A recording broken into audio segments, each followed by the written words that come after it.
Pemirsa, skandal korupsi program makan bergizi gratis semakin meluas. Ya, bahkan kali ini seorang polisi aktif berpangkat jenderal ditetapkan sebagai tersangka oleh Kejagung atas kasus korupsi Ompreng MBG. Makan bergizi gratis yang seharusnya menyehatkan anak bangsa justru membuat kenyang para koruptor. Kejaksaan Agung resmi menetapkan satu lagi tersangka kasus dugaan tata kelola program MBG. Tersangka tersebut adalah seorang anggota polisi aktif berpangkat Brigjen Polisi inisial LMI. Perwira tinggi itu kini menjabat sebagai Sekretaris Deputi Bidang Promosi dan Kerjasama BGN. Tersangka diduga mengatur pengadaan ompreng atau tempat makan MBG hingga mengambil keuntungan dari tiap transaksinya.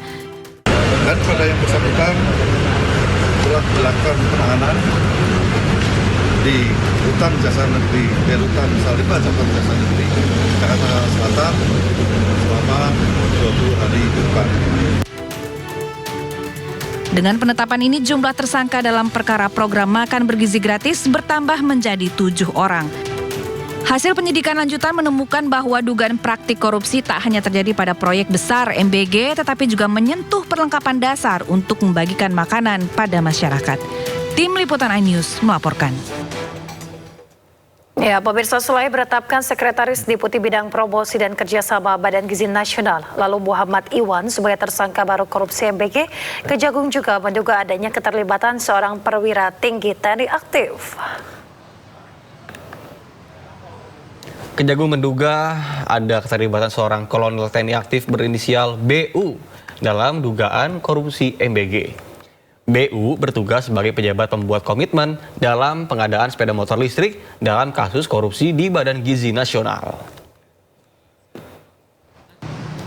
Tindak pidana korupsi tata kelola MBG ini, ya, kami menemukan adanya keterlibatan oknum TNI aktif, ya, di sini yang menjabat selaku Sekretaris Deputi Bidang Penyediaan dan Penyaluran BGN dan juga selaku pejabat pembuat komitmen atau PPK dalam pengadaan barang jasa, ya, terutama pengadaan sepeda motor, gitu ya. Untuk itu penanganan terhadap oknum tersebut, yaitu saudara BU, itu dilaksanakan secara koneksitas bersama dengan penyidik pada Jaksa Agung Muda Militer, ya, dilaksanakan secara koneksitas. Jadi perkara itu termasuk sepeda motor, ya, pengadaan sepeda motor itu karena ada keterlibatan oknum TNI aktif, maka penanganannya dilakukan oleh yang sudah berjalan, ya, dilakukan oleh Jaksa Agung Muda Tindak Pidana Militer, ya, untuk saudara BU. Kemudian yang kedua, pada beberapa hari yang lalu,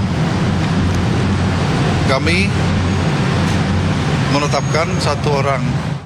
Per hari ini kami menerima pelimpahan perkara dari Dirdik Jampisus berkaitan dengan tata kelola BGN ini. Dalam hal ini tentunya ada prosedur yang akan kita kerjakan. Karena yang telah disampaikan Pak Dirdik bahwa Kolonel CPL BU ini adalah TNI aktif, sehingga akan kami kerjakan secara koneksitas.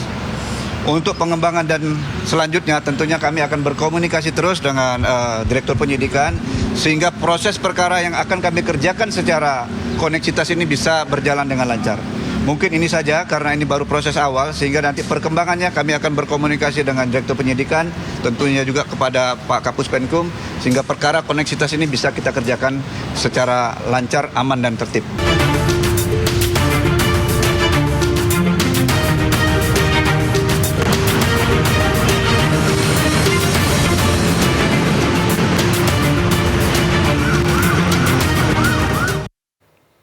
Ya, pemirsa, saatnya kita simak pantauan arus lalu lintas dan kami telah terhubung dengan Brigadir Cici Yarangga dari NTMC Polri yang kini berada di kawasan Bundaran Senayan, Jakarta Selatan.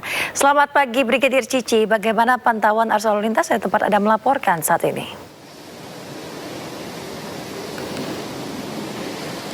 Ya, terima kasih Yasmin dan pemirsa.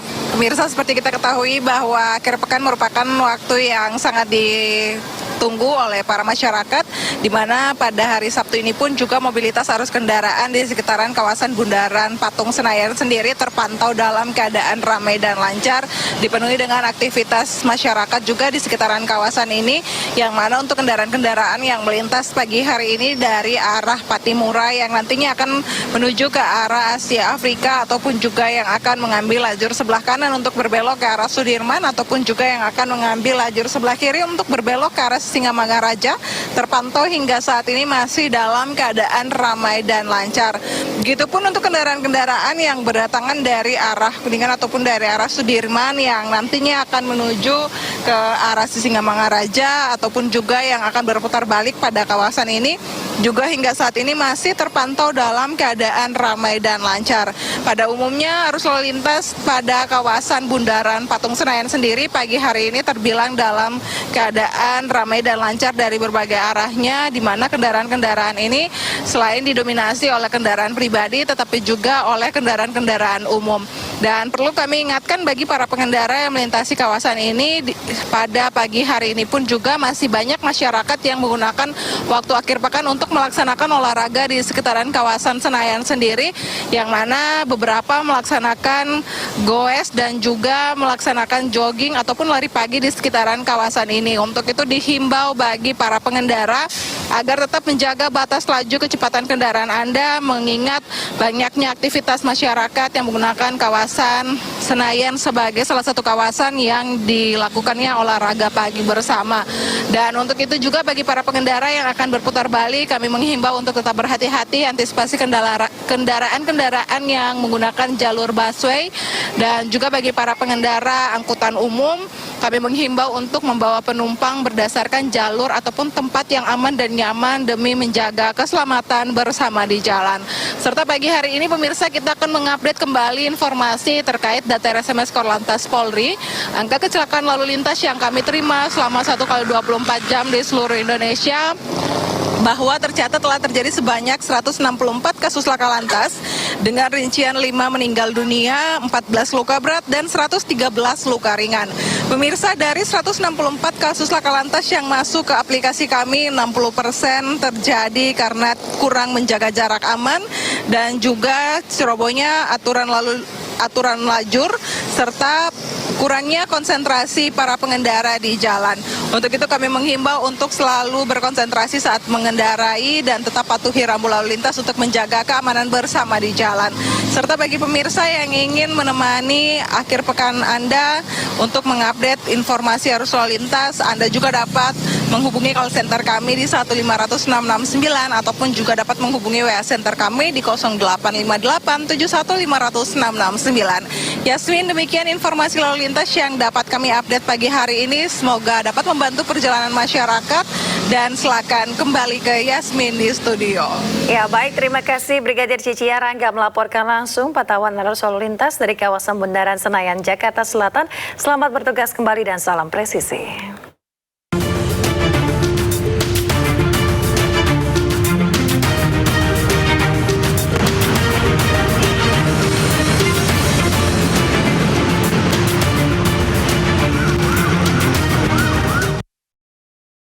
Pemirsa, sidang pra-peradilan Roy Suryo terkait kasus ijazah Presiden ke-7 RI Joko Widodo kembali digelar. Ya, agenda sidang penyerahan kesimpulan dari kubu pemohon maupun termohon. Sidang sampai pada tahap penyampaian kesimpulan dari pihak Roy Suryo dan termohon yakni Polda Metro Jaya. Roy secara tegas menggugat keabsahan, penggeledahan, dan juga penangkapan yang dilakukan oleh dirinya. Majelis Hakim juga menetapkan sidang putusan akan dibacakan pada Selasa 7 Juli mendatang. Dengan hari terakhir ya, persidangan pra-peradilan yang pertama, saya berani katakan dengan tegas sekarang, pra-peradilan yang pertama pada hari Jumat tanggal 3 Juli 2026 ini, sebelum nanti putusan pada tanggal 7 hari Selasa yang akan datang. Hari ini kita sudah sampai di ujung, dan ini hari Jumat yang berkah, dan tadi sudah dikatakan oleh Pak Abdul Ghafur Sangaji, ya, kita sudah mendaftarkan kembali pra-peradilan yang kedua pra peradilan yang kedua yang nanti akan mempertanyakan ya tentang bagaimana penetapan tersangka yang menggunakan Undang-Undang ITE. Hari ini agendanya adalah penyampaian kesimpulan. Kesimpulan itu adalah rangkuman dari semua rangkaian proses persidangan pra peradilan. Ya. Dari mulai pembuktian dari sisi kami, baik saksi, baik ahli maupun juga bukti surat. Kemudian juga dilakukan konfrontasi dengan bukti-bukti yang dimiliki oleh termohon dari pihak Polda Metro Jaya.